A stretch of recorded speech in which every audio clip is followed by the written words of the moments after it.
Hebrews chapter 7. For this Melchizedek, king of Salem, priest of the Most High God, who met Abraham returning from the slaughter of the kings and blessed him, to whom also Abraham gave a tenth part of all, first being translated King of Righteousness, and then also King of Salem, meaning King of Peace, without father, without mother, without genealogy, having neither beginning of days nor end of life, but made like the Son of God, remains a priest continually. Now consider how great this man was, to whom even the patriarch Abraham gave a tenth of the spoils. And indeed, those who are of the sons of Levi, who receive the priesthood, have a commandment to receive tithes from the people according to the law, that is, from their brethren. Though they have come from the loins of Abraham, but he whose genealogy is not derived from them received tithes from Abraham and blessed him who had the promises. Now beyond all contradiction, the lesser is blessed by the better. Here mortal men receive tithes, but there he receives them, of whom it is witnessed that he lives, even Levi, who receives tithes, paid tithes through Abraham, so to speak, for he was still in the loins of his father when Melchizedek met him. Therefore, if perfection were through the Levitical priesthood, for under it the people received the law, what further need was there that another priest should rise according to the order of Melchizedek, and not be called according to the order of Aaron?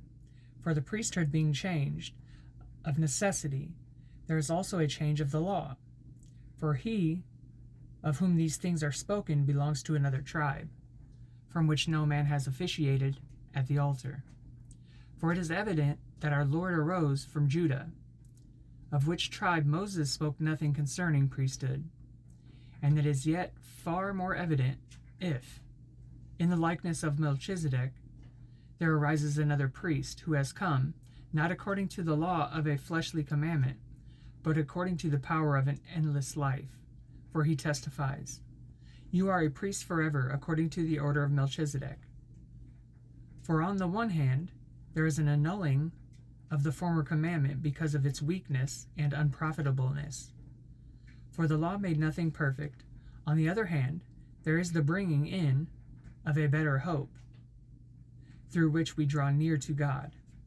And inasmuch as he was not made priest without an oath, for they have become priests without an oath, but he with an oath by him who said to him, "The Lord has sworn, and will not relent. You are a priest forever, according to the order of Melchizedek." By so much more, Jesus has become a surety of a better covenant. Also there were many priests, because they were prevented by death from continuing. But he, because he continues forever, has an unchangeable priesthood. Therefore he is also able to save to the uttermost those who come to God through him, since he always lives to make intercession for them. For such a high priest was fitting for us, who is holy, harmless, undefiled, separate from sinners, and has become higher than the heavens, who does not need daily, as those high priests, to offer up sacrifices, first for his own sins, and then for the people's.